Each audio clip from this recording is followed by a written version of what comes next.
So, yeah, Hugh, like you've told me you're from Littleton. You grew up in Littleton, born and raised in the mainland.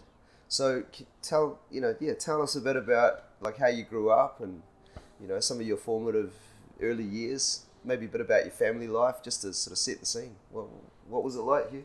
Yeah, yeah. Well, the Collett family has quite a long tradition in Littleton. My great grandfather came out from Britain, I think, in one of the early boats, and then my grandfather, his son, set up a pharmacy in Littleton on a corner which has since become known as Collett's Corner.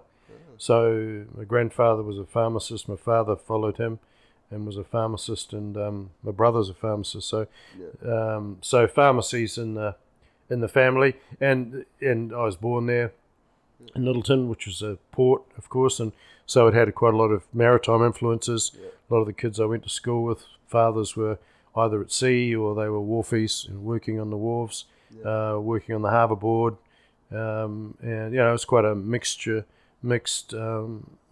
community. I suppose Littleton would be a working class, you'd say it's a working class community, but as a kid, I was never aware of sort of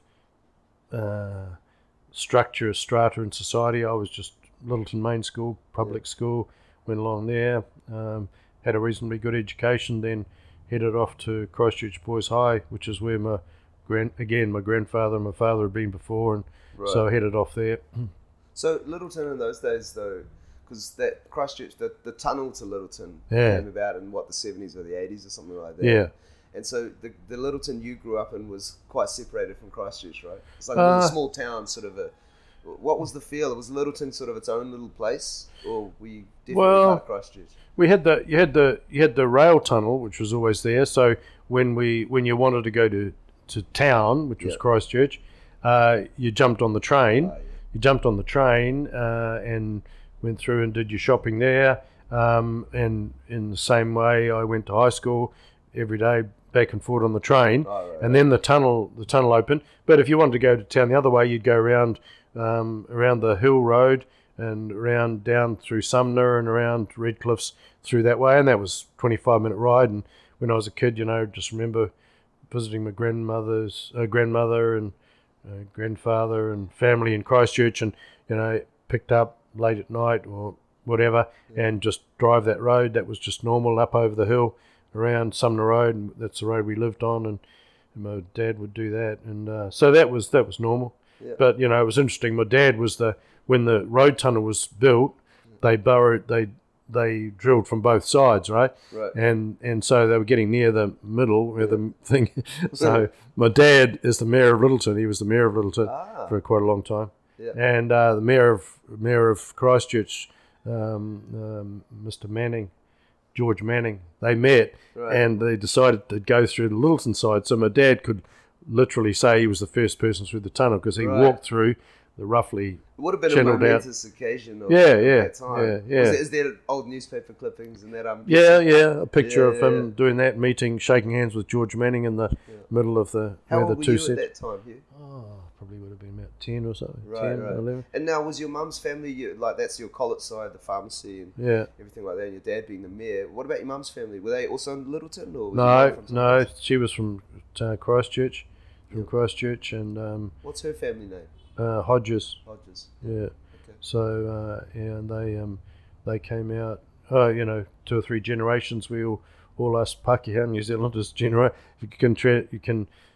Well, and when my generation, but maybe it's quite different now. But 3 or 4 generations. So my great grandfather who came out from Britain and in one of the early ships, and then settled in Akaroa actually, and then my grandfather was born in Akaroa, and then he found his way through and trained as a pharmacist and set up in Littleton. So, So then you went off to high school in Christchurch. Now, because I'm curious where this is going, because I'm guessing, and correct me if I'm wrong, the New Zealand that you grew up in that era, we just said in an earlier conversation today, it wasn't as multicultural as it is now. It would have been predominantly Pākehā and Māori in those days. Pākehā, especially in the South Island. Yeah. And I'm thinking, there wouldn't have been the exposure to the different cultures. And I'm curious about now you're going to high school. And, was that very different? Or how same or different was it at high school? Was there more, were you exposed to different people and going to high school in Christchurch, whereby you might have started to, get a bit of curiosity perhaps about other parts of the world? I'm just curious about your background to where you went, which we'll get to. Yeah. Yeah. What were those years like? What were you into? Were you a sporty kid? Were you academic, artistic? What was your, what got you going in those days? Yeah, I mean, I went to Christchurch Boys High, and then I think in those days there wasn't zoning. Now I think the zone, or maybe even in those days, most of the Littleton kids, there was no high school in Littleton, so all the kids went through to Christchurch, and some of them went to Tech school, high school, and some went to Linwood High School. They were the closest ones, and then 3 of us went to Christchurch Boys High, and that was and still is a pretty elite school. I don't mean elite in the sense that it's private or whatever, but it's quite it's got a good reputation, and academically and sports wise, a lot of All Blacks and New Zealand representatives and various things went there. So that was quite a privilege to go there, I thought, following in my dad and my granddad's footsteps. But then I strictly, I got there, and I saw what elite meant from coming from a fairly regular working class school to a school where you're mixing with all sorts of people who recognisably were the sons in this case of elite Christchurch families and with history and things like that. And I didn't do very well there. It was, in retrospect, it wasn't a very good experience for me. Right. There were certain aspects of it, but there were things, that I didn't. There was corporal punishment in those days, which I was terrified of. And you look back, and it was one of the best teachers I had there was a guy called Frank Allen, and he's probably long gone now. But why was he a good teacher? Because he called me by my name, Hugh. Right. And he I don't think he called very many other people in the class by their first name, but for some reason he called me Hugh. Collett now, yes, everyone else was known by their family name, and and every teacher was Sir. Yeah. That was the relationship. And discipline was enforced by the cane. Yeah. Frank might have cane once in a while, but and some teachers didn't cane, but a lot of them did. Yeah. And so it was that sort of environment. Yeah. It was not productive, very productive to learning. Learning was rote learning in most cases. Yeah. So educationally, and I'm a teacher now, it was an anathema. It was not an educationally productive place, and yet it produced a huge range of, a lot of kids went off to university and did very well. Sporting wise, it produced a lot of top rated sports people and the rest of it. So despite that, those limitations, it produced its good fair share of well known New Zealanders and who excelled in their fields. So okay, that's interesting. Yeah, like actually just a little diversion. We had a teacher. It was about 20 years ago. I was not quite 20 years ago. I just started teaching, and someone came in to do some PLD with the staff, and they were sort of spouting about all these new methods and pedagogies, and as schools do every couple of years, they sort of tell everyone, you're doing it all wrong. We've got to do it this way, And then this teacher had come in. I can't remember the thrust of her workshop. But at the end of her big spiel, he sort of put his hand up at the back and he goes, "Oh, hang on. The people that you just ran down, they invented the bridges and the train systems." And all that. He was quite a funny guy, actually. He was making a joke, and we all laughed, but his subtle point was there too, like as if to say, for all of these flaws that may be true or maybe not, depending on how you see it, many very capable people went through that system. He wasn't even referring to himself. He was sort of like, he just said, the roads got invented by the people who you're talking about. That was quite funny the way he said it. But anyway. But having said that, also, it's fine to point to the All Blacks and the successes of that story. Yeah. What we don't ever consider, who were the failures of that system? Who are the people who went through that system and failed? Failed academically, failed socially, and went on to have miserable lives, and that could be in part result from their education. Sure. And we don't consider that. We look at the high flyers and the achievers, and we don't look at the other side. Yeah, like the winners we tell the winners' stories. That's right. We don't tell history's the losers' about the winners. Yeah, the winner tells the history. Yes. True. So, okay, so you're growing up in, I would consider like a Kiwiana type New Zealand, of that time, at what we think of as Kiwiana. But your life, your young and then mature adult life actually took you into some weird and wonderful directions that I imagine very few Kiwis, even now, let alone then, sort of take these sorts of paths. So you went through high school and you went to university, I'm guessing. What, after high school, tell us a bit about that. Yeah, so Boys High probably put you on a path to university. I think most students, when they finished their studies, they went on to university of some sort or other. Or, if they were farmers' kids, they probably went straight back to the farm and continued on with that. Yeah. Or joined the company firm if they had that. Or, went to university. So I just plodded along and went to university, and that was...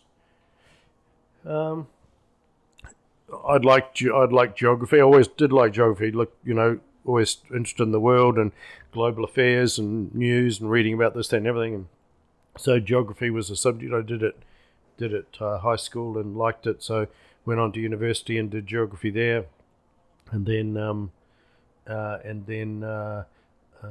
graduated in geography. Right.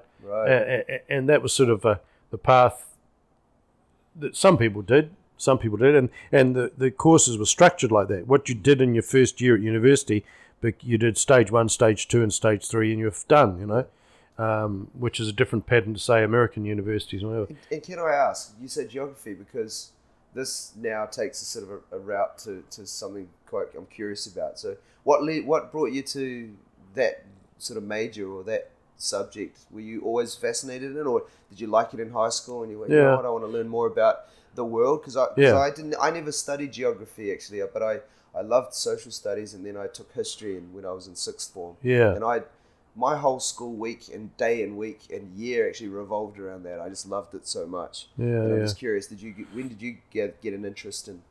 Well, I mean, they had social studies in the early years of high school. I did that, and then that split off into history and geography, and I went the geography way rather than history. And I mean, it was history, geography is as it is now is human geography and physical geography, and so looked at that and that had interest. The human side of geography was always interesting for me, and so it just sort of naturally fitted my interest. But having said that, what really interested me was sociology and psychology and these areas of social science, which high school didn't offer. Right. High school didn't offer. They didn't even offer economics when I was there, Those are new subjects in. And I'm sure there's a whole new range of other subjects that you can look at in high school and get a taste for, which then you can translate into university now. But in those days it didn't. So geography was the one. So when I got to university, what was the logical subject to choose? Geography. But I also looked at philosophy and I was interested in that. Did psychology, chose sociology, and sociology was great. This was studying people and all their different aspects and different parts of society and so forth. And that was great. I really liked that, and went on to do a second degree. The first degree I did was in science and geography, and then I later went on and did a Bachelor of Arts in sociology and psychology. Wow. But that was part-time after I did the geography degree. Yeah. So in those days, good old New Zealand, 100% employment, not 100%, but close to close. It, Everyone who wanted to work in New Zealand in those days got a job. Yep. So I'm going through university, getting a degree in geography and thinking, well, there'll be a job at the end of it for me.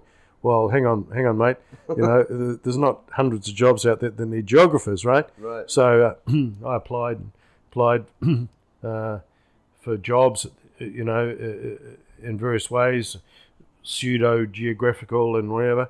Did what I could, and 3 or 4 months later, nothing coming up. So my dad said to me, I'm at home at this time, staying at home. Dad said to me, well, come on, you need to get off your ass and get a job, I mean, there's no money coming in, or whatever. You need to think about it. And I said, well, look, I've been trying my best, and no success. No one seems to want geography teachers. Geographers, right. So So he said, well, I'll get you a job. So he rang up a mate of his in the railways, New Zealand Railways, and next week I started off as a railway packer. On the yard where the trains came in, and each wagon was allocated a town on the South Island, Timaru, Oamaru, Dunedin, Gore, Invercargill, and every wagon. And so you got, at the beginning of the day, you got allocated a wagon, and trucks come in with supplies, and you loaded those in, and at 5 o'clock you sheeted the wagon, and off you went. Yep. And it was the most boring and uninteresting job you could imagine, and it was in the winter and the rest of it. And that persuaded me that 3 months of that persuaded me that if that was the price paid, I would never want to do that. Yep. And then at that point, the penny dropped, and figured, well, maybe teachers, teachers. Take your geography degree. You can maybe do that. So I applied for Teachers College, and then I think as now there's shortage of or imbalance of male and female teachers. Yeah. So they were happy in primary area to accept a male graduate, because I graduated at that stage. So I went off to Teachers College for a year and then started my teaching career. So we haven't talked dates or years or anything.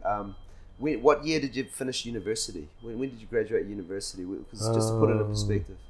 I started in, I think, 74. I finished university in 74. Yeah. And then, in 75 I did the year of teacher training. Oh, yep. The graduate was a graduate, 1 year graduate program. In those days, I don't think you can do that anymore. Yeah. And then started teaching full time in 76. Right, so 74 you graduated. You did a year's teacher training, and you started working in 76. And got married that year too. Wow. So how old were you at that point, Hugh? I was 22, 23. You were a young buck. Young buck, yeah. Like you, mate. Okay, so you start working, you got married. Did you started a family relatively soon after? No. Took some time. Good. No, didn't. By decision, we wanted to. We built ourselves a house. Literally built it ourselves. Where? In Christchurch. In Christchurch. Papa Nui. Yeah. A frame moss house, out of the locking together. Built Tongue that. And groove or something. Built that. And those were the good old days when there was a home ownership scheme where the government helped you save money for a home, and we did that and built the house and lived in it for about a month, and then shipped off overseas. Well, so we'd taught, wife and I had taught 3 years in primary schools. Yeah. And which schools did you teach? Where did you start off? I started off at a new school called Parklands out at Parklands in Christchurch, and my wife started off at Queen's Park, which is actually just down the road. Right. Another new school. Primary? Primary, both primary school teachers. Okay. And then I went to Bromley School for the last 2.5 years. Do you know if these schools all still exist? Oh, yeah. Yeah, they're still the there. earthquakes, because I asked that because the earthquakes put paid to some schools. I mean, not a lot, but there were some schools that were sort of like beyond repair and stuff, so I don't know which ones though, but yeah. They're probably having their 50th jubilees and things now, Fun, yeah. Yeah. But, so you're a young teacher and your wife's young marriage, and then but at some point pretty soon, I'm guessing, you got to make some pretty big calls to like head off overseas, and how long were you teaching before that happened anyway? We taught 3 years in New Zealand. Yeah. And April was a year ahead of me, so she'd taught 4 years and I'd taught 3 years. Yeah. And and we didn't have a car. We'd saved our money. Both got around on motorbikes. We had sort of aims to build the house and get that pretty well paid off if we could. Mm-hmm. And these were the good old days, because as I say, we built the house ourselves, saved ourselves some money that way, and worked that way, and then thought, okay, well, let's. I think me more than April, I think, but both of us obviously decided, we wanted to see the world, do the big OE, the New Zealand OE, and not thinking at that stage what it would lead to, but headed off in June 1980, with the headed off first. Well, no, not the first time we've been overseas, but I'd just been overseas to the islands a couple of times on holidays. Like holidays, but not on a serious basis. So headed off and got a ticket from Christchurch to Denpasar. So you went to Bali in 1980. Yep. I imagine Bali was a very different place. Kuta Corner was. And that was to work, or were we were backpacking through, and the idea was in those days, Kiwis who could get to Britain before they were 25, I think 24 or 25, could get in and could get jobs, because there was quite a lot of shortage of teachers in inner city London. Right. It wasn't the most popular area, not the most best teaching, so they relied a lot on Kiwis and Aussies as full-time or relief teachers. To teach in those schools. So and that was open in those days to those Kiwis, and you had to take your qualifications and show what you'd done. So so your first job overseas was in London. Yeah, that's right. So did you travel from Bali, and did you do a bit of a trip to get to England? I mean, were you backpacking through here and everywhere? Well, we naively, this is how naive we were. So sort of, 3 months. We had 3 months to get ourselves to Britain. Yep. So I would get in just before my 24th, 25th birthday or whatever it was, which was the deadline for being able to get in to teach, right? So 3 months, so got our airfare, one-way airfare to Denpasar, landed in Denpasar, gave ourselves 3 months to get to London. So naively we sort of thought, we'd just track ourselves through Bali, Indonesia, then Malaysia, Thailand, through Burma, India, and Iran, and then Europe, and we'd be in London by August, September, or whatever it was. We were 2 or 3 days in Bali and getting ourselves acquainted to a whole new culture and all the rest of it. Well, hang on, 2 days in Bali. We should only be here about 3 days before we're heading off. If we're going to get to London in 3 months, we've got a long way to go. We've got to cut ourselves short.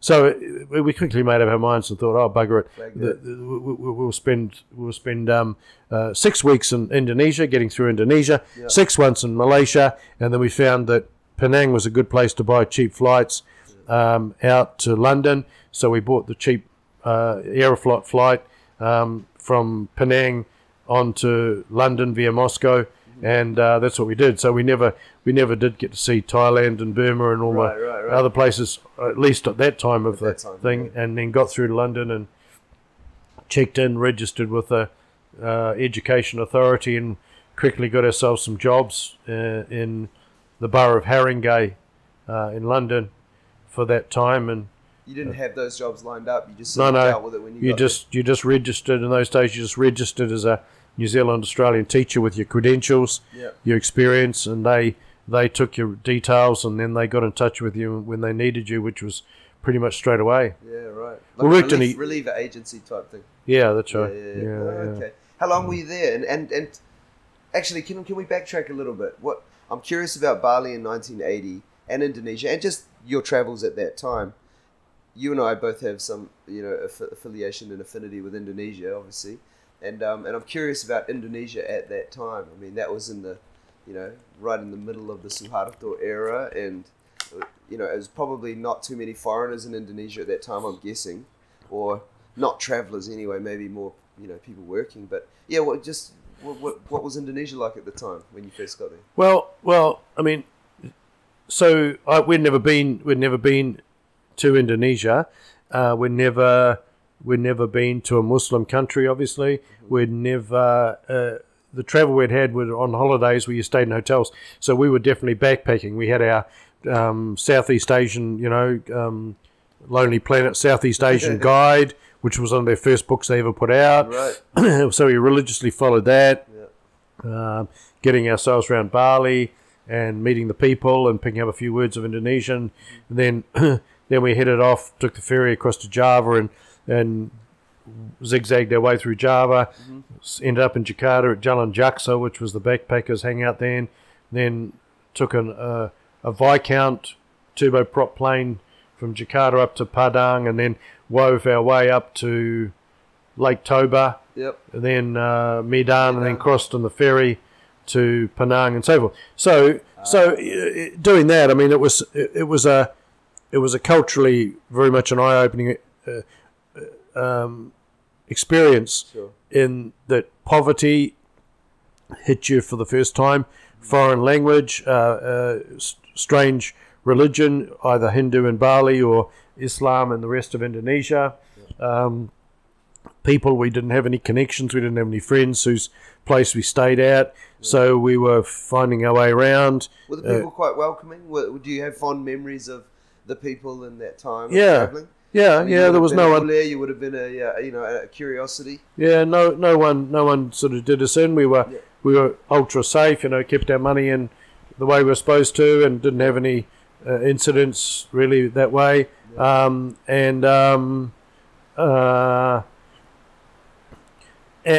met backpackers along the way, because this was backpacking time. This was backpacking time. So in Bali, they were obviously in Bali in the 80s. The surfies already there. And there was some of the bigger hotels were there already. So they attracted Bali was on the tourist map by that stage. Right. So they were there. But as soon as you got out of there and into Java, then there were hotels, but there were more penginapan's, lodges and homestays and things like that. That's where we stayed most of the time, and all the way through Indonesia. So that was that was good, and so we weren't to know then, but 3 years later we'd be back and starting our teaching in Bogor in Indonesia, which is a place we went through on our way through. So you wound up in London. You were there for a couple of years?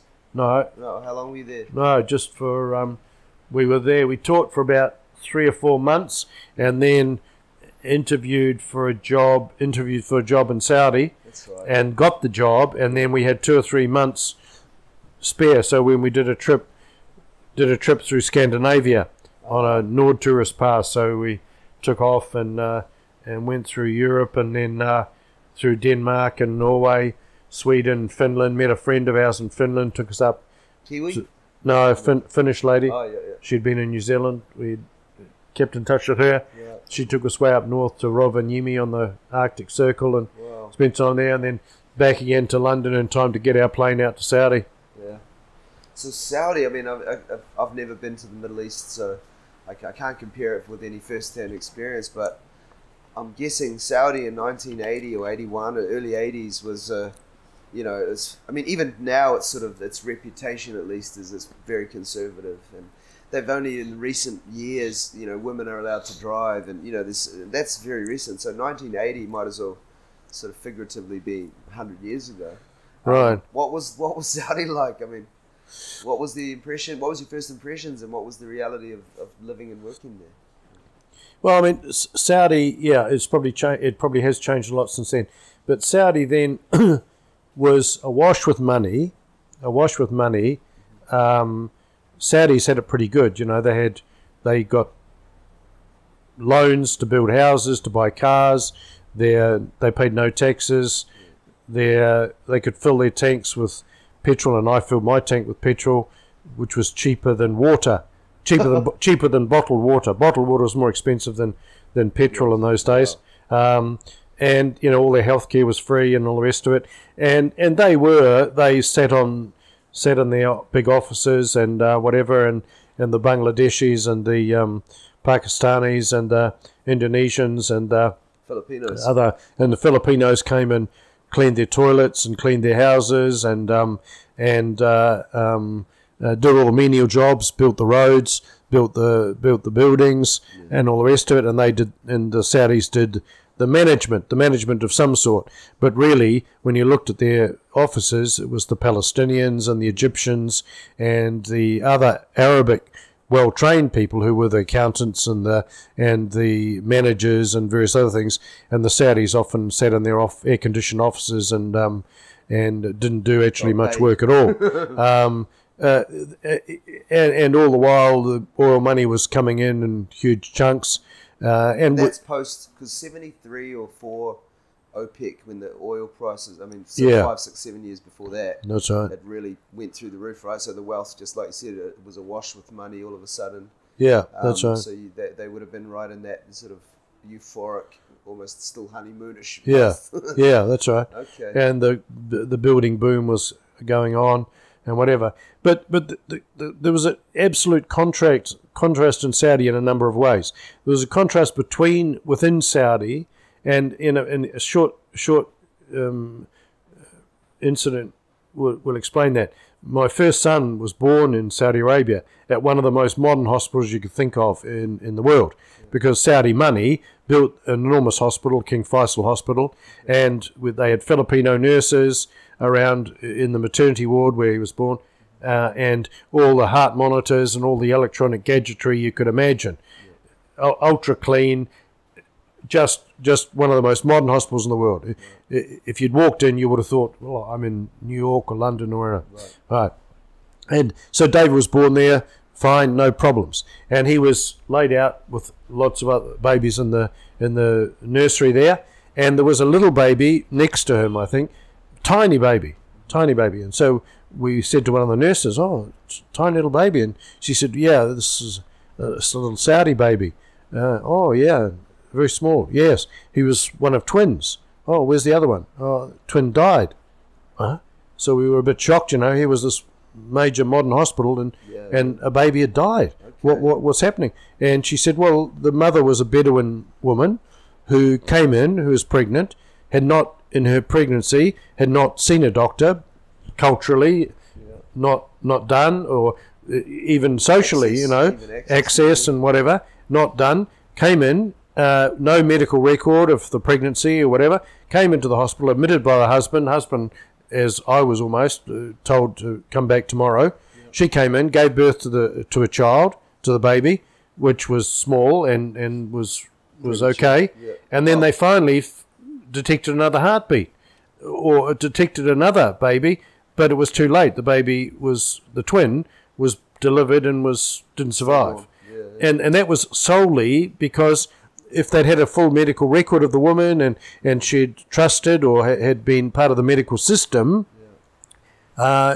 she would have probably given birth to two healthy babies. Yeah. But because that was the contrast between that desert-orientated traditional life, also constrained by religious norms, that it was not good for her to see a male doctor who wasn't one of her family or husband or whatever. Yeah. And here's my son who's taken advantage, my wife April, taken advantage of all that medical expertise and foreign expertise and equipment and all the rest of it. Healthy baby, Saudi baby, one didn't make it because of that. The old world and the new world just awkwardly jammed that's right. together. And that was the contrast. And the Saudis built big tower blocks for the Bedouin to come in from the desert and live in there, and no Bedouin wanted to do it. Because we were told there was just one lift, whereas there should have been one lift for the men and one for the women, and facilities. So they preferred to live in their tents out in the desert rather than move into the new government built facilities that were supposed to modernise the Bedouin lifestyle. And yet, ironically, you would think that this is all happening in Arabia, so those modern architects and council planners and geographers, for lack of a better word, you think they would know these things before they just go building apartment blocks. That's right. A bit of a misfire. That's right. Yeah. And then the other contrast I was going to say to you was the contrast. We were teaching in a Islamic school run by established in Saudi Arabia, run by Egyptians but under Saudi management. By contrast, we had friends who were teaching at Aramco, the Aramco school, an international school in the Aramco compound. And the Aramco compound was a little Midwestern American city out in the desert, which the houses architecturally were like American. Yep. They had a radio station, a television station, a gym. Women were allowed to drive in the Aramco compound, American women who were teaching, who were working for Aramco. So all the engineers and the secretaries and the thousands of Americans mainly and foreigners who lived in the Aramco compound. They even had a pork shop where they flew in pork products so these Americans could still have their bacon and eggs for breakfast. Goodness me, you know. So they lived in that gated compound. Yeah. In their own world. Created in a little America in there. Yeah, they created a little America. They had as little to do. There was a daily bus went in. What did you say? Aramco. Aramco is the huge Arabian-owned, Saudi Arabian-owned oil company, one of the biggest oil companies in the world. Okay. And it's Arabian-American company. Aramco stands for that, but it's 100% Saudi-owned. Right. And so they employed. What was the Americans' involvement? They provided a lot of the engineers and expertise. Pretty much. They ran it, basically. Yes, in those days, and they were probably handing it over to more and more Saudi engineers and whatever. Yeah. But in those days, it was pretty much managed and run by Americans, even though the profits and stuff were generated for Saudi Arabia. Okay, and you've told me a story, Hugh. I don't know if it was a specific story about it. Yeah, but you were saying that socially, tell us about like the social life in Saudi Arabia at that time. Like I think you'd said something about going for dinner to a friend's house, and Arabian people, the women were not part of that. They sort of, talk a little bit about the social norms at that time. Some of them may still exist, but what I mean is, just what's your experience? Well, we never dined in a Saudi's home. Actually, it was friends of ours. Yeah. It was friends of ours he was a professor of Arabic, I think. One of the universities, so he was quite highly qualified, and he told us a story where he and his wife went out to was invited out to one of his colleagues' homes, and a Saudi home, and typically, I mean, there was no apology for this, that when they arrived, Anne, his wife, his name was Herman, and his wife was ushered into a different room with the wife of his host, and the two men went into the other room, and they sat down and conducted conversation, and the tea and coffee and things, the snacks were brought out. Then finally the dinner was served, and it was served to the men only. Right. So the platters of rice and lamb and whatever they were eating were brought out for the men, and the women still remained in the other room, and the men ate.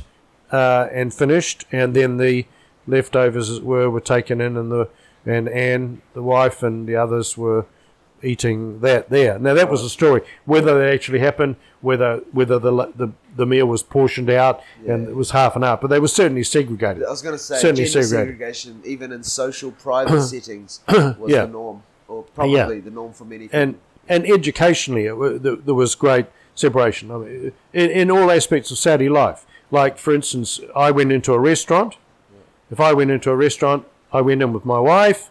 We would go into the restaurant. There'd be a curtain halfway down the restaurant, and that curtain separated families, mother and father, and children, or married couples like myself, who would sit on one side, and on the other side would be single men.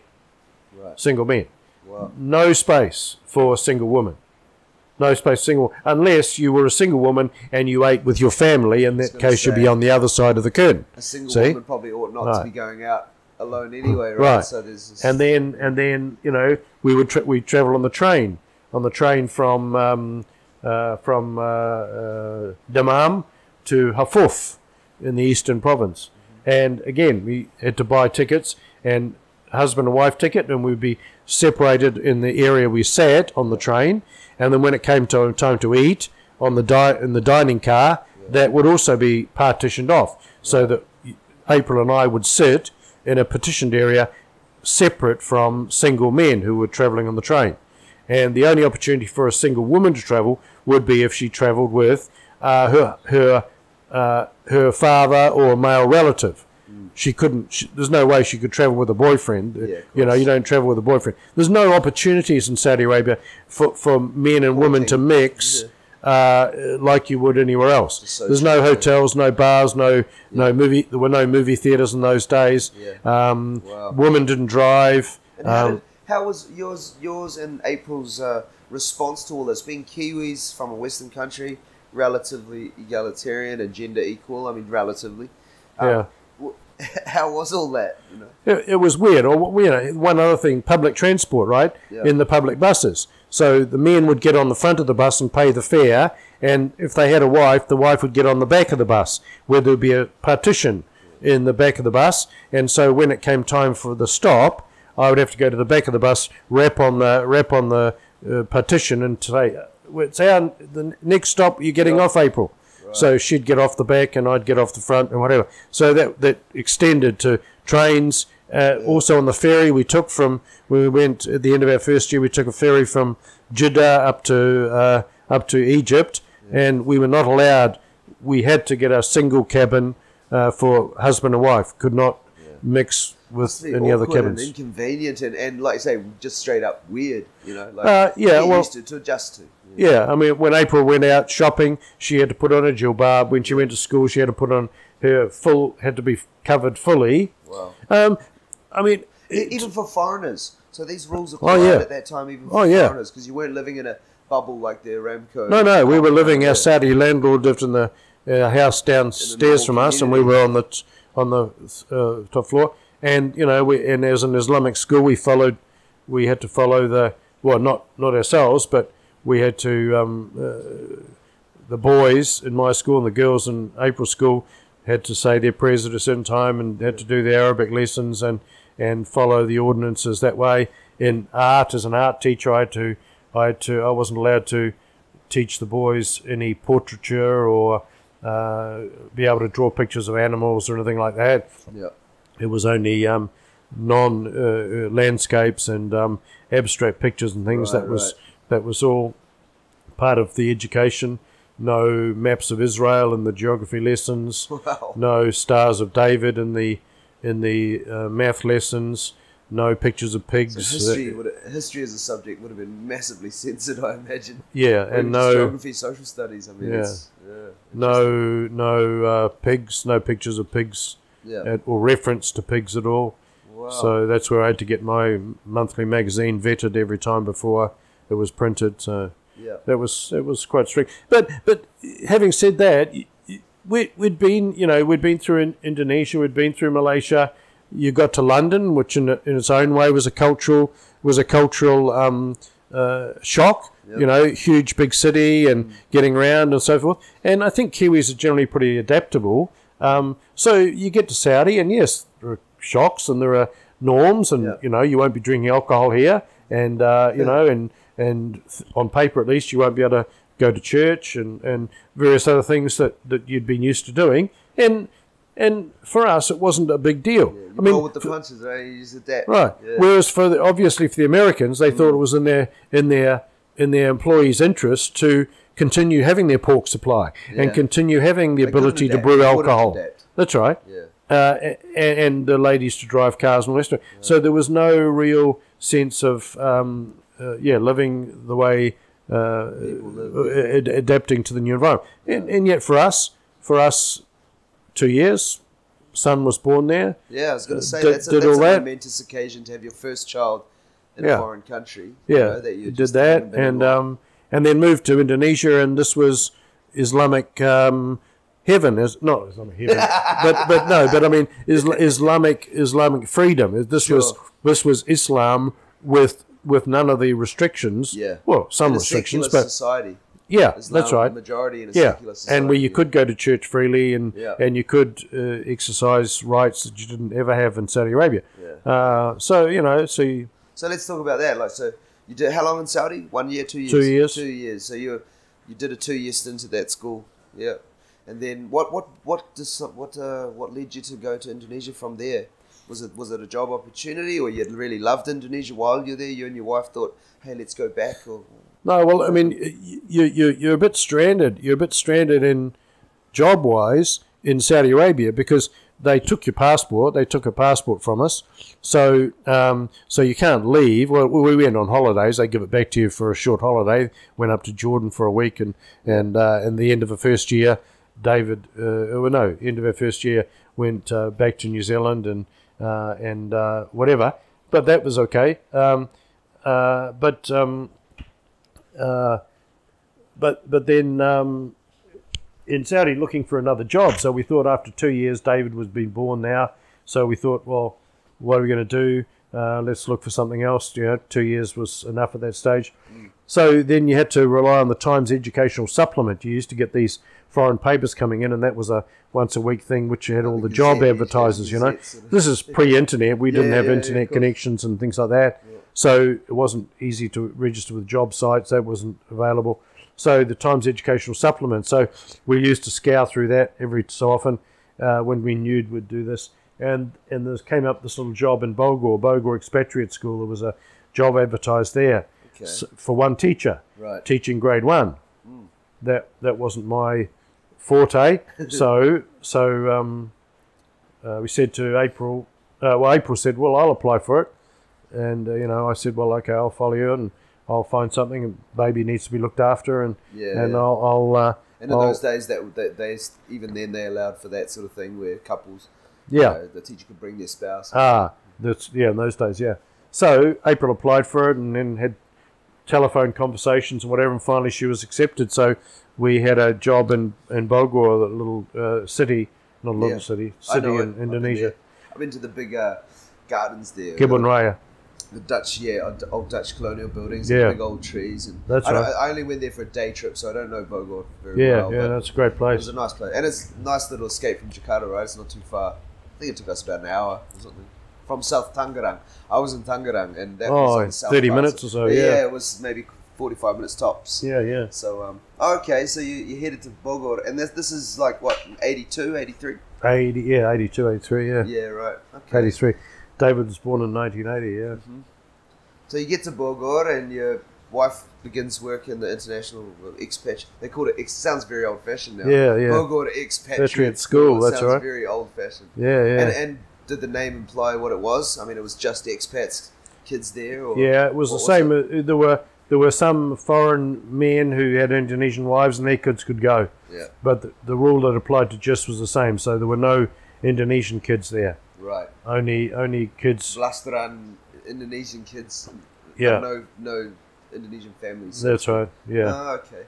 And you were at home with young David. Well, initially I was, but then this is where I mean, I can't say I've been a regular parent raising kids in the way that you would say in New Zealand, because as soon as you get to Indonesia, you take a pembantu. You have a pembantu. So we had a pembantu anak, we had a cook, and we had a driver. Yeah, right? Bloody good there, mate. So that was just pretty sweet. So I'm getting up in the morning, and Sunati is taking David out for a walk, and she's got his breakfast ready, and What are you doing? Smoking a cigar in your slippers or something? Don't smoke, mate. No. But I did take him off. There was a weekly kids play group, so I was the only male. Yep. I was the only male, and all the other ladies there talking. The foreign ladies. Yeah, I was the only male, taking David along, and he played around with the others and whatever. So that was that. And then an opportunity came up for some teaching for some English at a research centre, teaching Indonesians who were working at the research centre. So I took that job, and that kept me busy for a couple of days a week. So I found that, and then April was pregnant with the second son, Yep. and so we flipped jobs at that stage. So she stayed home, and you went to work, and I went to work, and then. You're still in Bogor, sorry. You're in Bogor, right? Yeah, you're still living in Bogor. there and working there. Yeah, that's right. Yeah, pleasant place. I mean, in those days, I hear it's a lot busier now, but a very pleasant place in those days. And we got to know Artie was the secretary of the school. We got to know her and her family very well. So Aaron was our third child. He was born, we were still in Bogor. So we got to know Artie and her family well, and so Aaron's second name is Herawan, which is the male version of Herawati. Her name was Herawati, and she was named Artie. After her. Yeah. But sadly, she passed away soon after we moved to Jakarta. Right. So, but there was, and we got to know expats. But that had the we were talking about a little bit earlier. When you're in a small expatriate school, I think the maximum size was about 40 or 50 kids. Yeah. I was literally, I was teaching the kids of I was the teacher of some kids of one guy I knew who happened to be the chairman of the board, so he actually employed me, and I played golf with him. You know, so he was a parent, he was a golfing partner, and he was the employer basically, which after a while can get a bit claustrophobic. You know. Sure. And now I'm just curious about Bogor. Like I say, I've only went there once. I don't know much about it. So West Java in the early '80s. Were the people like the Sundanese people mostly in that region, right? Are they speaking Bahasa Indonesia, or are they speaking Sundanese, or it's mixed? Or do you have recollections of local culture? What was local culture like there at the time? Well, we always spoke Indonesian to our staff and things, and Sunati and Erna actually came from Java, so they, like a lot of Indonesians, they'd come to Jakarta or that area, so they spoke Javanese, but they never spoke Javanese with us or in the house. Maybe in their homes they did, but we just spoke Indonesian. Did you and your wife pick up Indonesian on the job, so to speak, or did you do any informal instruction? No, you just learned it by being there. Yeah, and that's sort of a bit of a downfall for us too, because it meant that our Indonesian was never corrected. We never learned. We learned Pasar Indonesian, is what I call it. You know, enough to get by. And the Erna and Sunati would never probably correct us if we made mistakes, and they would never engage in long conversations where we could expand our vocabulary or whatever. So our Indonesian peaked, right? And it hasn't advanced a hell of a lot from there, you know. So with an Indonesian wife now, I like to think my Indonesian should be expanding a bit, and it probably is, but it hasn't expanded to the level. It plateaued for a long time. So I can't read a Indonesian newspaper with a great deal of meaning, or listen to the news. I can understand what's happening, but not the finer details, or understand Indonesian humour as it comes up in programs or whatever. Humour and irony and things like that, though, are high-level language. I mean, I don't think anyone needs to be tough on themselves for not understanding humour and irony, because those are the highest levels anyway. But if you remember, how long? I mean, how long is it as a piece of string? How long would it have taken to get conversational or functional with the Indonesian language? Were you there for like 6 months, a year and a half? Remember? Well, as I say, in the home, in the early stages, we probably had to get Artie to come down, you know, running the house, and we had our basic Indonesian from our 6 weeks going through Indonesia when we were backpacking. True. So the terima kasihs and selamat siangs and stuff were in place. Got a foundation, but the instructions for doing things in the house and buying stuff, whatever, we needed to clarify, and instructions of various things, and Artie would help us with that. And then we gradually got into the swing of things, and they knew routines and whatever. So it became a bit easier. And as I say, because of the role they were in, we didn't have to engage in all sorts of detailed conversations. So your level of English, level of Indonesian there wasn't so demanding. And then in school you were talking English all the time, and with Artie and the other people, administration of the school were all English as well. So you had, like at JIS, there were teachers and administrators at JIS who never spoke Indonesian. They didn't need to. When they advertised for a Pembantu, they advertised for an English-speaking Pembantu. Right, you know, I mean, they didn't commit themselves to the country to do that. And having said that, see, I haven't committed to learning Teton here because I've got by on Indonesian. If I didn't have Indonesian, I would commit myself to Teton. You'd need to, out of necessity. That's right.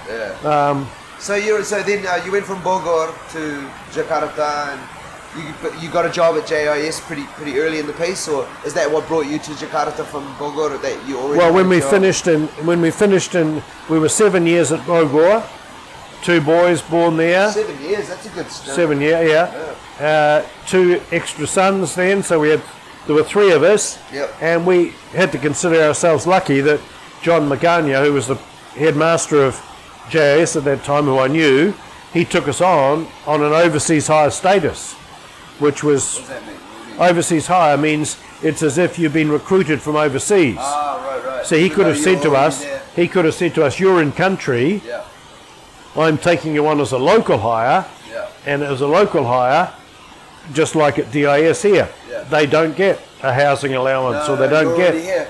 Yeah. They're usually there because the husband's working there, and the husband gets a house, and the husband gets a car, and the husband gets air flights and everything home. Yeah. So local hire status in GIS meant you didn't get airfares, you didn't get insurance, you didn't get a house, and all the other benefits. Yeah. But John, thankfully, took us on, and the 3 kids at that stage. Yeah. But he was getting 2 teachers, Yeah. 2 full-time teachers. He knew that, so that was all right.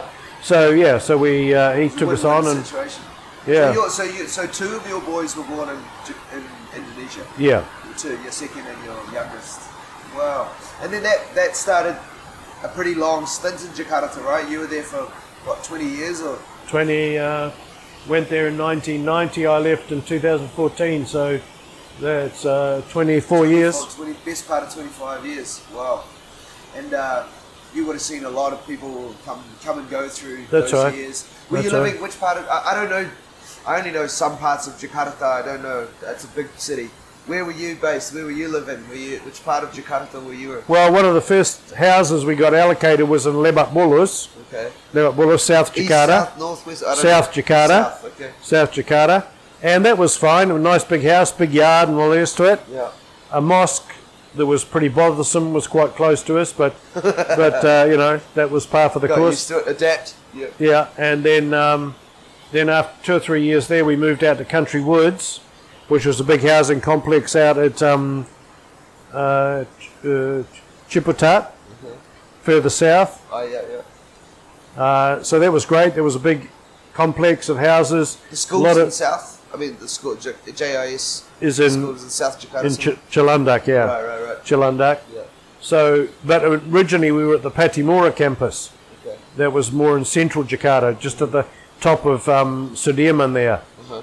That's where Patimura is. Right. That's where the whole school started in the early days, and then that continued as an elementary school, and then Cilandak campus started up, and that's where the majority of the school is now. Right. But yeah, so Yeah, I'm just thinking, I mean, it's obviously a big part of your life, like a big 25-year chunk of your life in Jakarta in Indonesia. I'm sure over those years you probably did more travel, and tell me a little bit about some of the things you did over the course of that time, apart from your work and your family life. Did you do some more travel while you're there? Yeah, because I mean, April and I had put off having a family basically because we wanted to do some travelling and be unencumbered by having kids, which you know pretty much doesn't put an end, but it puts a different spin on travel, right? Yeah. So we did our travel. We through, as I say, Indonesia and Malaysia, and then Europe. Travelled a bit through Europe, and then went through.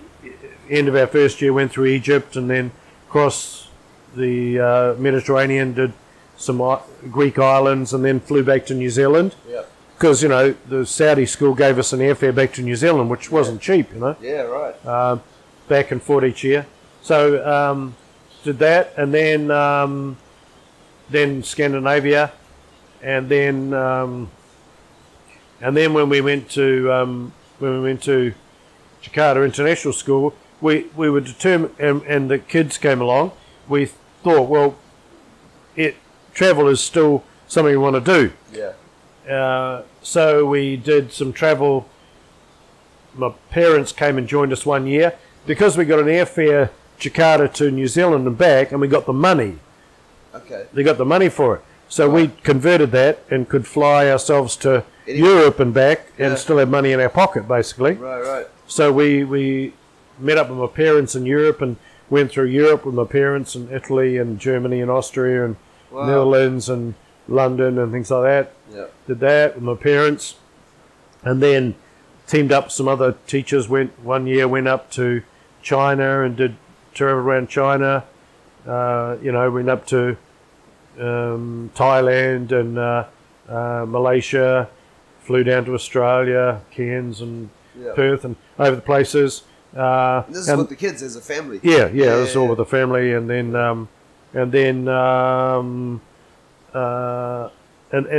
when the boys were getting on and thing, we did we went one year, went up to California, visited friends there, and then up to Canada, went around with them there, and then a few years later, I did the college tours with the kids with Paul, the second boy, travelling around all the different colleges in the States, trying to see which one would be a good. Them out, sort of.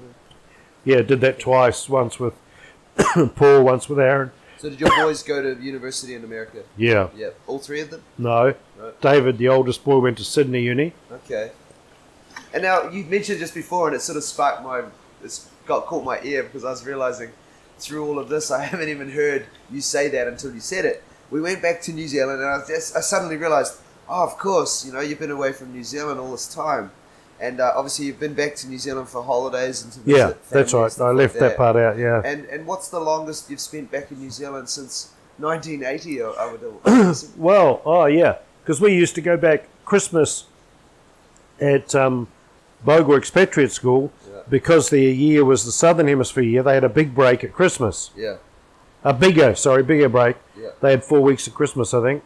And 4 weeks in the middle of the year. So the Bogle School was following the Southern Hemisphere calendar? Hang on. Something like that. Yeah. Anyway, their year was, they gave a 4-week break at Christmas. Okay. So we took that time and went back to New Zealand every year. Yeah. And then middle of the year, we did our travel up to the Northern Hemisphere, China and other places. Yeah. And so,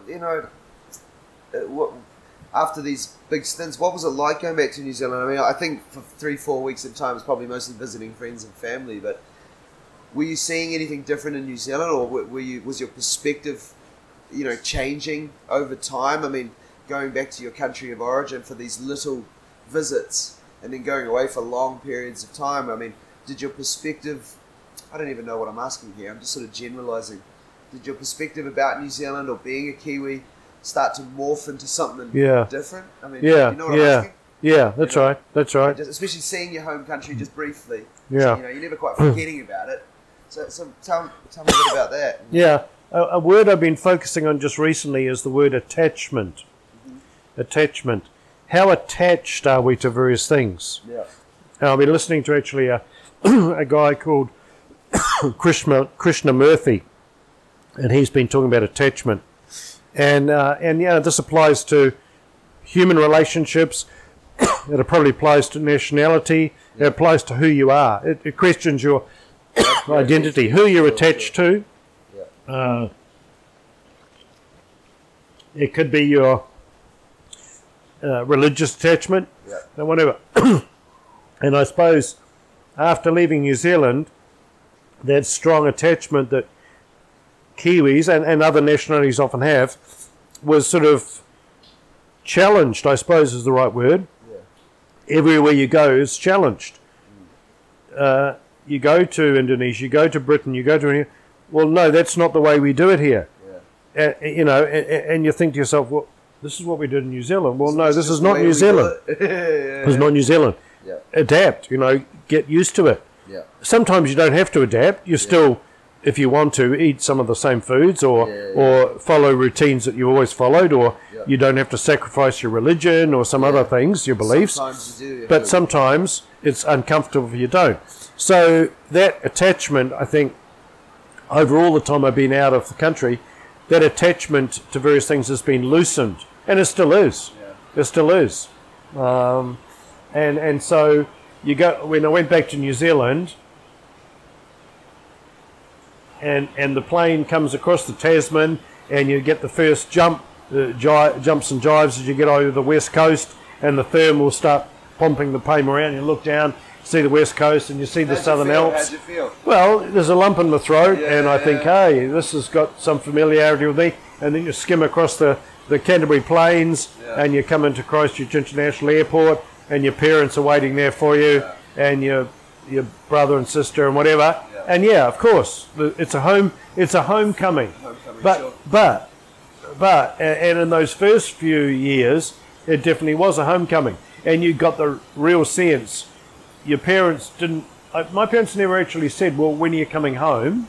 Yeah. They never actually said that. But the implication was there. You know, when is this OE experience that you went away for, when is it coming to an end and you're coming back and back to normal, back to being a family unit back here in New Zealand? Yeah. Well, it never happened.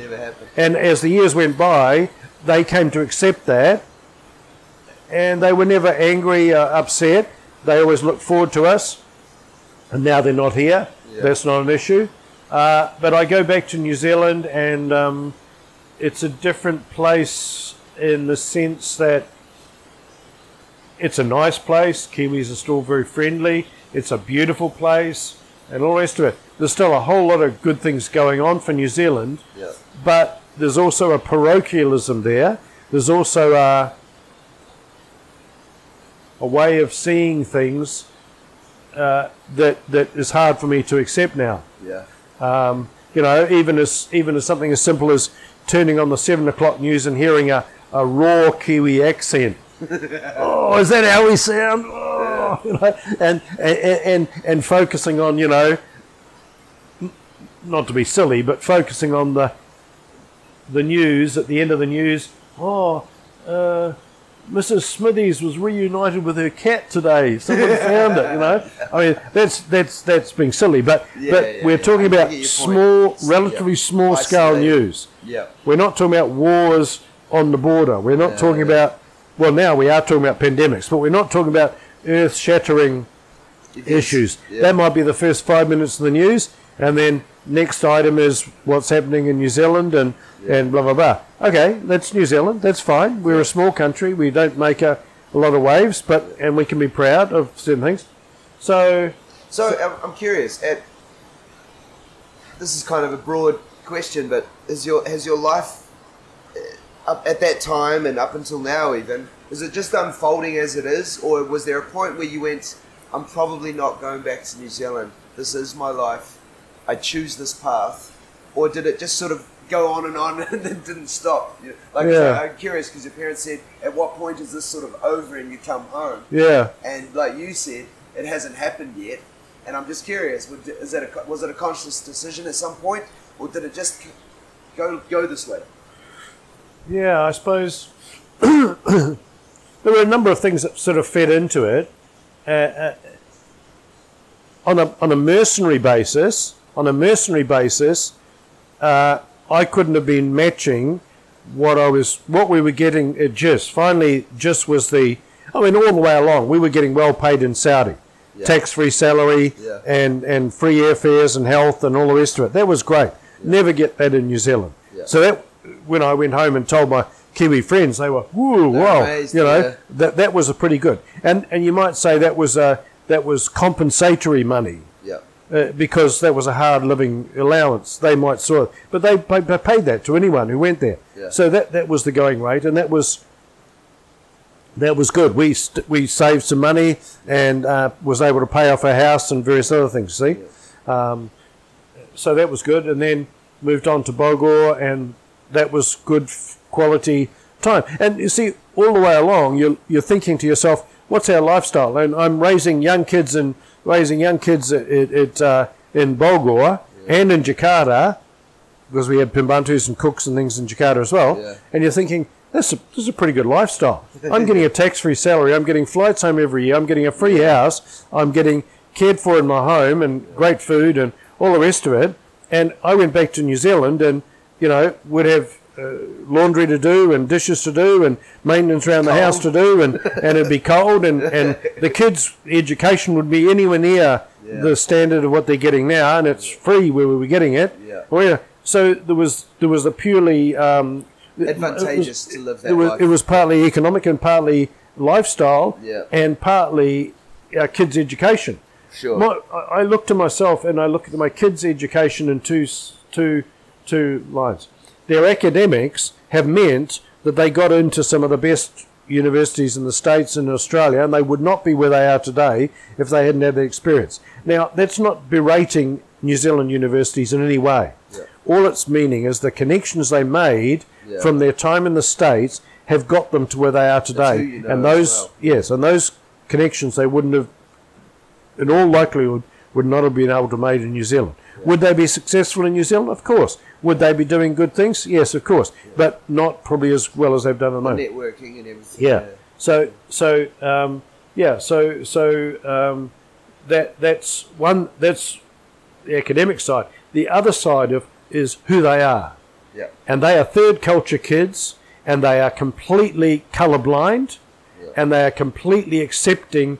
They are world citizens, which I like to think of myself as well. Sure. Now, as world citizens, they are completely tolerant and accepting of every nationality, every religion, every belief, foods, skin colour, you name it. That's that's the norm. Yeah. That's the norm. It's not something they've been taught. No. It's not something they have just somehow acquired.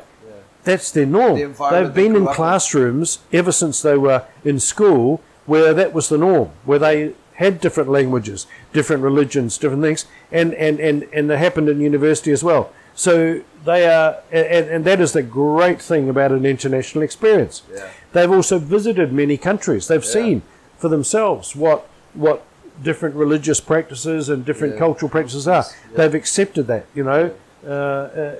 And that's an incalculable advantage, I think, which they would never have got, good as we might be in New Zealand, is as welcoming as thing. Stuff in books.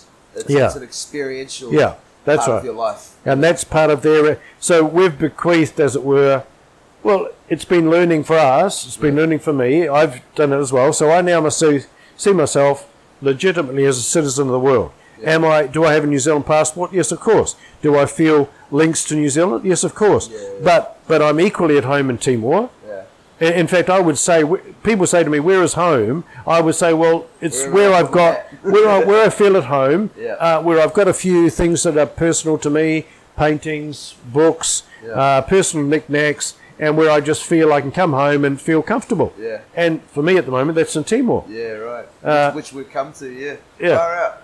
That's again, I just had a sudden thought. You know, you studied geography in uni, and because I don't have the same story clearly as someone like yourself, but as a kid, I was fascinated about the world. I loved maps. If you put a globe in front of me, I could have spun it for hours. Yeah, me too. Looked at this and that. Me too. Yeah. Even books with maps in school, I loved those books. If I could have a big one, I mean, I've got a map on my wall, it's only Timor, but if I could have a big world map, I'd put it there. I've always had a fascination, and I wondered, suddenly it just popped in my mind, you studied geography, you're looking at the world and people and the human and physical geography, and it just struck me as probably at that time when you're in uni, you weren't imagining this international life, right? But I don't think it's coincidental, you know, if you're studying something like geography, which includes demography and history, you know, it's all connected. And then you've lived all of these years outside of New Zealand. And I think you said too, you hit the nail on the head when you said attachment. How much do we attach ourselves to things, places, people, things, ideas, and like your thing of like less attachment creates that adaptability. And sounds like you and your wife for those years and continuously have that resistance to attachment. Yeah, but one thing I'd add to it is, if I'd stayed a geographer all the time, I don't think that would have happened. Right. The fact that I studied sociology, and in one of our first lectures given by Prof. Wilmot, he said to us, if in your study of sociology you don't have your ideas on religion, gender, and politics challenged, he didn't say changed, he said challenged, then studying sociology will be a waste of time. Right. Now, in saying that, and I would agree totally. In studying sociology for 3 years, I did have my ideas of gender, of role of women, women's role. That was, you know, in the 80s and 80s, that was top feminism stuff was, you know, coming of age, right? Politics was the other thing. If those ideas hadn't been challenged, and religion as well, then this is a waste of time. Now, again, he didn't say changed. He just said challenged. Yeah. And I'd agree with that. Now, geography didn't do that. Geography would not do that. Geography was the objective study of the Earth, human and physical environments, right? So... But as perhaps then, at the very least, then as a gateway. Yeah. Like you opted to choose study geography, and then that led to an interest in sociology and psychology, or opened the pathways. Yeah. So, yeah, you're right. I was just thinking more. I think when you said the word geography, I pictured maps and places and places you could go, and just the spark, or the sea. But they themselves are quite sterile. Right. You've been to these places in Timor. Yeah. What made it interesting for you? Partly the scenery, partly the geography, but partly also the people you met. Absolutely. Yeah. And the people you met are not expressed on any map. No. Yeah, you're right. Okay, interesting. So if we fast forward, like you spent those many years in Indonesia, you almost became probably, well, that's a long-term stint actually, 25 years. Any foreigner in Indonesia would, for 25 years, even here in Timor, probably anywhere, is considered about as local as a foreigner's ever going to get, So in 2014, I think you said, you get to 2000, your kids are grown by this long since grown up and got their own lives going, and probably got married in that. No, they're still studying. They're still finishing off their studies in the States. One in Australia, one in America. And that, yeah, David's finished and he's teaching. Yep. And Paul and Aaron now just finished university. That's right. Yeah. Yep. And okay, so we get to this sort of 2014, sort of 7-8 years ago, and for what reason did you decide to leave Indonesia? Because we're for those listening, we're here in Timor right now. How long have you been here, Hugh? 6 years. 6 years. So what made you leave Jakarta, and then what made you come to Timor-Leste of all places? So then, just as the rule that when you turn 60, that's it, finished, no more contracts, right?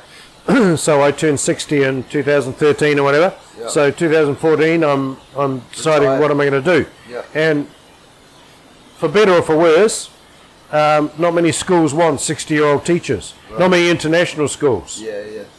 No schools in the Middle East will take a 60-year-old. Chinese school, international schools we're talking about. Visa anyway, right? I mean, some of the immigration laws have partly through immigration, partly through school policy, partly with some justification is, why would you want to take on a 60-year-old experienced teacher and have to pay for the experience when you can take on young bucks who are up with the technology and up with the current educational thinking for half price, right? Yeah. So that feeds into it as well. Yep. So whatever. So I figured, well, after trying for a bit, I thought, well, I enjoyed my teaching right till the end. So I felt I could still do some work. But then part of me also said, yeah, been there, done that, let's try something else. So I had this dream of establishing this eco-learning centre. And I'd inherited some money from when my parents passed away. And the savings we'd made. My first marriage was ending at that stage, sadly. But I wanted to establish an eco-learning centre with a new partner I had. Yep. And so I built this. This was out of bamboo and recycled materials. Where was this? Outside Cirebon. Right. Oh, yeah, on the slopes of Chiramai. Yep. Chiramai. Beautiful place. So we designed it, built it with bamboo and recycled material, roofing, organic garden, dammed the little river, put a micro hydro in so we're off grid. Yep. Did all the things, And you're living there while you're building this project? You lived there in the last stages of it. Yeah. Last stages of it, and it was ready to operate. As a place to. We built accommodation, 6 bedrooms for people to come and stay and see what living off grid was like, and see what water harvesting, growing organic food, building materials, recycled or environmentally friendly building materials, bamboo, whatever, what it was looking like. So that was my dream, because I'd been teaching sustainability, and the question popped up, well, you're talking about living sustainably, you better get on and walk the talk, I mean, and this was my idea of doing it. But sadly, my partner at the time who I thought I had a future with, and who I'd put the land was in her name and building was permanent in her name. Things didn't work out with her, so I had to abandon that, which was a big tragedy for me. Yep. So I lost a lot of money and a dream as well, you know. So it was a big loss in a number of ways. Yeah. So then I looked around, and I'd never been to Timor, so I thought I'd go down there and just suss it out. And by this time in between I'd had to go home to New Zealand. My mum was dying, and I spent the last 6 months or something of her life back in New Zealand, and that was a tough time too. Then I came back, found Pat, my wife now, and then we came to Dili just on a reconnoitre type trip, and thought, well, you know, there's some opportunities here, business-wise, selling some furniture which I'd been I'd bought some, which I'd bought for the house in Chiribon, and some sheets and linen and stuff, made connections there. Maybe that would work here. So did a bit of a survey and decided to move here. Right. So Pat continued working in Jakarta, and I moved here, and it's continued on like that. So and then it's a bit big. I mean, it might be a question without an answer, but there's a huge leap from Jakarta to Dili, you know. I mean, in size and in culture and you know, just about everything you can imagine. I mean, obviously, for those listening who don't know, Timor-Leste is a small eastern country, in the eastern end of Indonesia, you might say, which obviously for 24 or 5 years was part of Indonesia. So there's a rich, dynamic history, shall we say, right here. But, okay, so you came and visited, scoped it out, and decided it would be a good place to come and start a business. Yeah. Okay. But yes, it is a jump, and in many cases it was a pleasant jump. A pleasant jump to avoid Jakarta traffic and pollution and the other downsides of life in Jakarta. But then there are other sides of Jakarta, accessibility to a whole lot of goods and services and stuff you can't find here. You know, but having spent the time I have overseas, and this question of attachment, then I left Jakarta, and there were attachments I had there, but I could sever those. I could sever it, and I suppose it's different if you own things.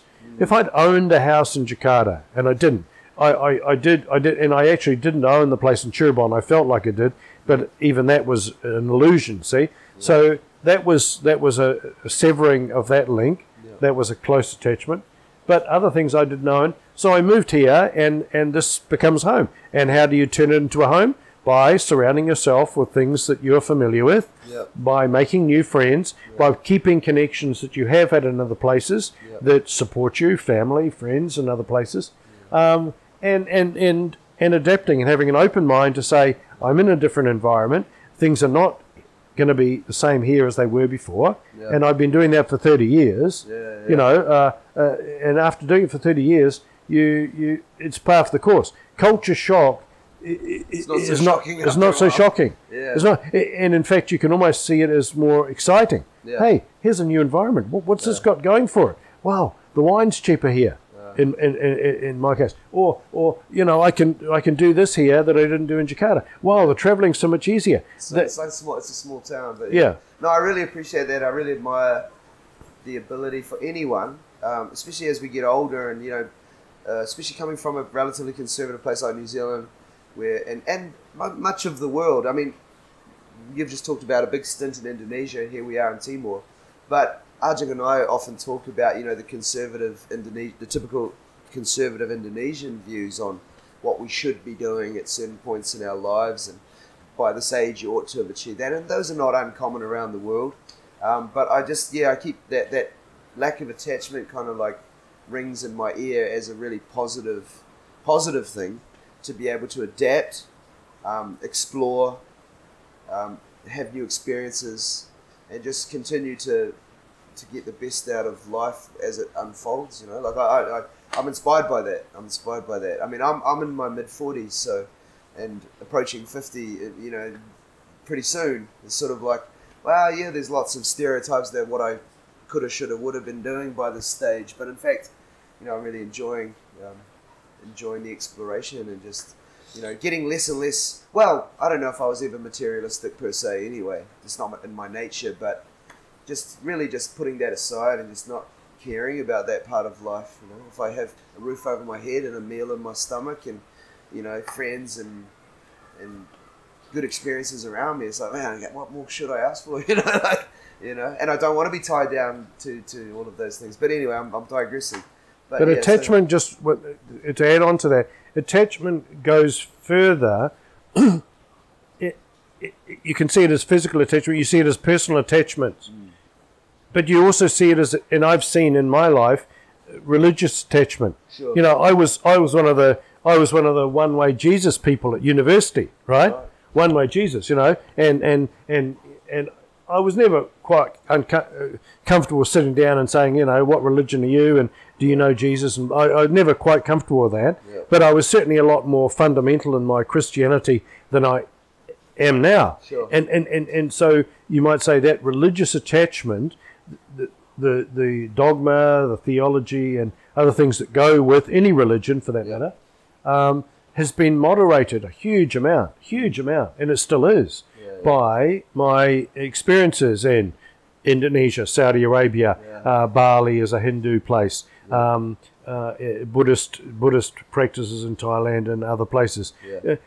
Those and Hinduism in India and whatever, they have had enormous effects on me, so that I don't think I was religiously intolerant, but I was certainly a one-way Jesus guy, and that no way in the world would I want to impose that sort of thinking on anyone these days. That seems the height of arrogance in some ways.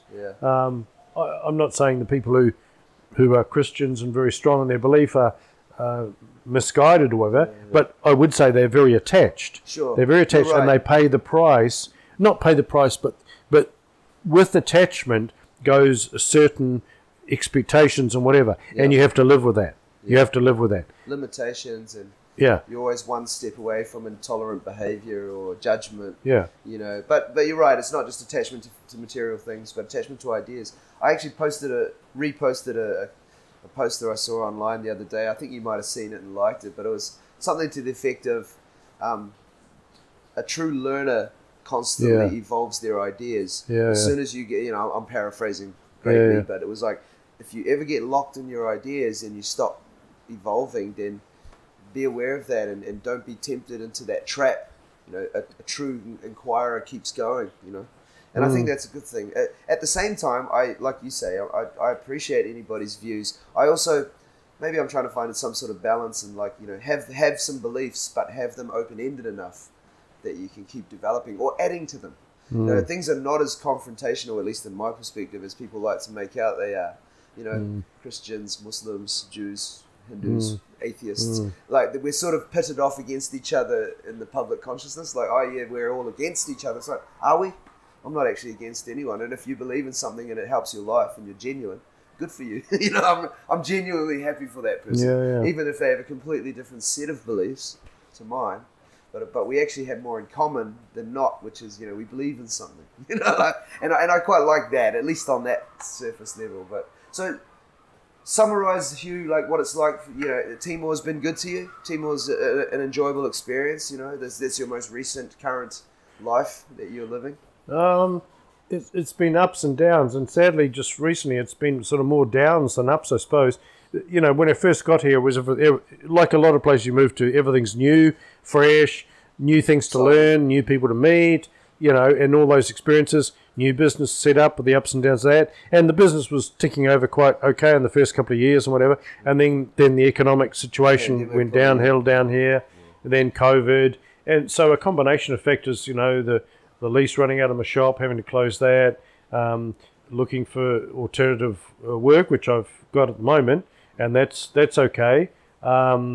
Business with the shop not doing so well, and then all the sort of dreams, I suppose. I think that's the main thing. The dreams I had dreams I had here of maybe re-establish an eco-learning centre here. That's still alive. That's still alive, but I don't know where that will go. Business ideas I had, for the economy here, for selling various things. Alternative energy is one of the main things, and whatever. And that in this environment goes nowhere. It's not going anywhere, and that's a bit dispiriting, because you can see that would make life better here for a lot of people. Recruiting Timorese to work on ships, which is a very easy thing for the government to do by signing various protocols. That hasn't happened, and that doesn't look likely to happen as well. That's very frustrating. So the last couple of years have been rather frustrating, So I keep promising myself I want to try and put that aside and get into more creative pursuits, doing some painting and doing some writing and things like that, which I haven't done up to now, and I've promised this year I will. So I wanted to finish some writing I've got to do, and get into some art and things like that. Are you into Timor for the foreseeable? Are you in Timor for the foreseeable future? You don't have a plan to move on? Well, I was just talking to Pat the other day, sort of saying, because she's in Jakarta and her job keeps her there, but she's got links in Kupang. What's the long term for me here? Is there a potential for other businesses to develop in an income stream here, or am I better not? Looking at going back to Jakarta and looking for something I can do there. So that's on the cards. West Timor is not on the cards? That was, I mentioned to her yesterday and said, buying a small property, she's got an apartment in Jakarta, but looking at somewhere outside Jakarta might be okay. Or Kupang, maybe somewhere in Kupang and keep, close distance to Dili if things were still happening, there was some business still here. And yet still live in Kupang, and if there was ease of transport, ease of communication between the two, that might work.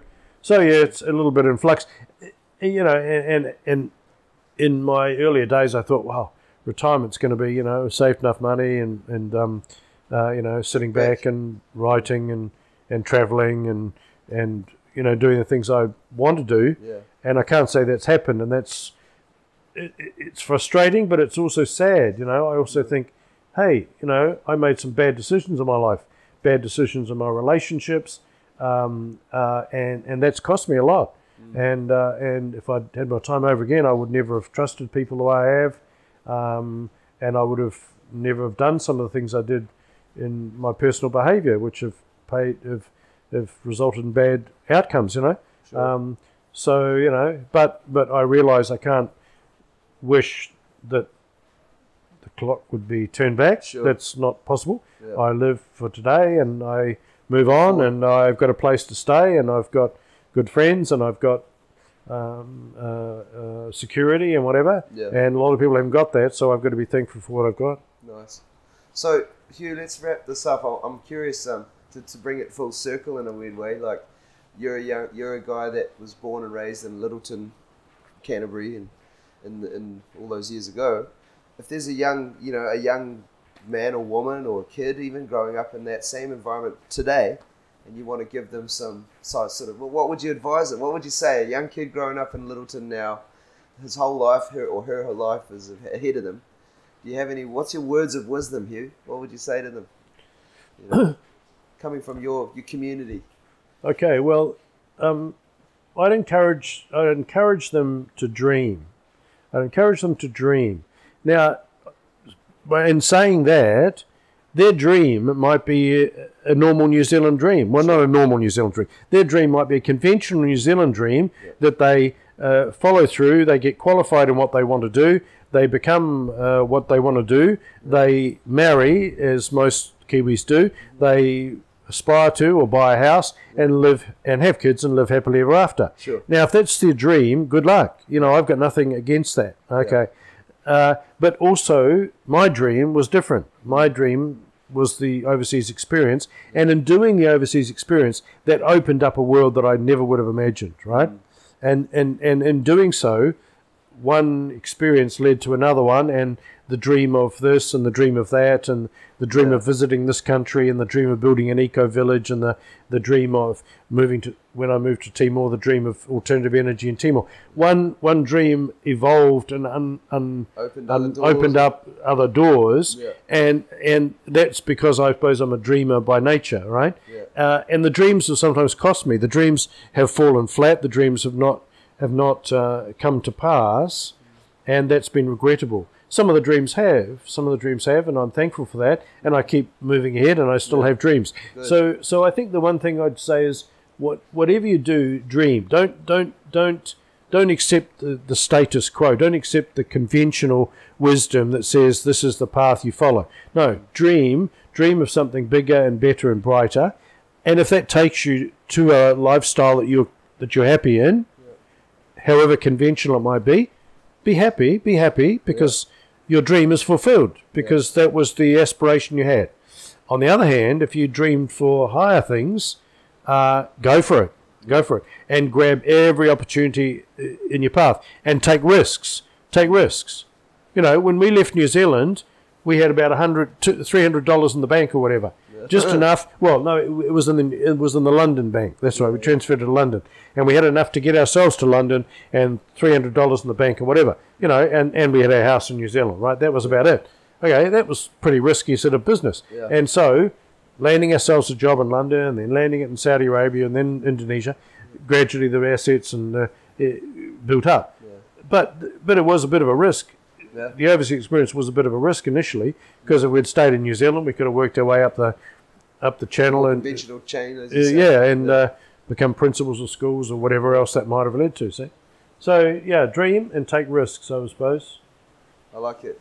I like the saying. I heard it years ago, and I don't think I'll ever forget. It says, "Better to regret something you did than something you didn't do." It came in my mind when you said, you had these dreams, you took these risks. Some of them fell short, some of them came to fruition. It's a mixture. But it sounds to me like, you have a dream and you give it a go, and don't expect everything to all work out, but don't be discouraged because some things don't work. And just Would that be right? Yeah, for sure. It was a good talk, Hugh. I really enjoyed it. Thank you, mate. It's like a movie. Well, no, I mean, everyone's got their story. And in some form or other, I think we owe it to our kids and our grandchildren to record that. Sure. I always said to my dad, "Hey, you need to record your story. You've seen, you were born in 1920. You went through the Depression. You went through the Second World War. You went to the war and whatever." I've got no idea. I've never been in a war. I've never got any idea of a war. I don't know what maybe a depression, but economic. But so we owe it in some ways to do that. Sure. And so in doing some writing, I'm recording things that at some point I'd like to turn on. And I mean, you're younger than I am, but you've had experiences that your kids and hopefully grandchildren may not be able to relate to, I mean, they may be able to relate to. But I grew up with no internet, no television for the first 12 years of my life, Didn't own a car till I was... Born in a different world. A different world than the one we're in now. No handphones, no internet, no social media. All that had an impact on your life, and you reflect on that. So, in fact, the book I got a book in the DIS library. Did you ever see that? Did I give you a copy of that one stage? Called Touching the Sky. You wrote that book? Yes. I need to go and find it. I didn't even know about it. Touching the Sky. Touching the Sky. It's illustrated by an Indonesian artist, and it's in Indonesian and English. Right. Touching the Sky. It's based on my own kids. This is about kids flying kites, and wow. And that was based on me seeing my own kids wanting rollerblades, because rollerblades were all in, wanting this sort of clothing, wanting that sort of toy, wanting this sort of computer game when they were growing up, and in many cases us meeting their requirements and buying them, and seeing the rollerblades being used for a week and then gathering dust on the cupboard, and yet seeing the little Indonesian kids in the kampong just down the road from where we lived, loving that little kite, getting a little kite on a windy day, and for 100 rupees, or making it themselves out of bamboo and paper, and flying that kite and having all sorts of fun all day with that, and being content and being out in the open air. Whatever, and that was the sort of driving force between touching the sky. I'm going to go and see it on Monday. Hopefully, it reminded me of the kids in the neighbourhood here. You know, like we have them here at the English club, but they're our neighbourhood kids, and they're out there. Their life is out on the street. They're playing football. They're playing play fighting, and these kids are from poor families. They haven't got 2 coins to rub together most days, and yet they're out there having what looks like a bloody good childhood to me. And then you've got the wealthy kids who are ensconced in compounds, and they've got the technologies and they've got all of the mod cons. But yeah, man, I mean, it's not a direct comparison, but I look at these kids smiling and laughing, and you know, it's charming. You know, it's like that. That's a childhood. That's actually the type of childhood even I remember in my age group, being from New Zealand.